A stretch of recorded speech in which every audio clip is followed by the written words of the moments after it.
उलट झालेले आहेत। आतापर्यंत सर्व्हेमध्ये महायुतीला 30हून अधिक जागा दाखवण्यात आल्या होत्या, तर महाविकास आघाडी 20च्या खाली होती। मात्र हेच आकडे आता सातत्याने बदलताना या ठिकाणी पाहायला मिळत आहे। राज्यातलं चित्र आपण पाहतोय, भाजप 11, शिवसेना शिंदे गट 5, तर राष्ट्रवादी अजित पवार गटाला केवळ एका जागी आघाडी आहे। तर काँग्रेसला 11 जागांवर आघाडी मिळालेली आहे। शिवसेना ठाकरे गटाला 12 जागांवर आघाडी मिळाली आहे। राष्ट्रवादी काँग्रेसला शरद पवार गटाला 7 जागांवर आघाडी मिळाली आहे। आमच्या न्यूज रूम मध्ये चॉपरने आणलेले हे सगळे आकडे आपण या ठिकाणी पाहतो। तर केंद्रातील आकडेवारी पाहायची झाली तर एनडीए सध्या 289 जागांवर आघाडीवर आहे। इंडिया आघाडी 234 जागांवर आघाडीवर आहे। काही आकडे सातत्याने या ठिकाणी बदलताना पाहायला मिळत आहेत। बावनकुळे फडणवीसांच्या भेटीसाठी सागर बंगल्यावर आता दाखल झालेत।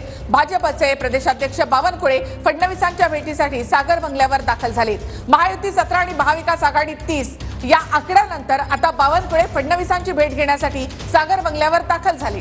तर महाराष्ट्रामध्ये भाजपला मोठा झटका बसल्यानंतर आता वेगवान हालचालींना सुरुवात झालेली आहे। चंद्रशेखर बावनकुळे आता देवेंद्र फडणवीसांच्या भेटीसाठी पोहोचले। तर देशभरामध्ये भाजप 234 जागांवर आघाडीवर, तृणमूल 29 जागांवर आघाडीवर, तर समाजवादी पार्टी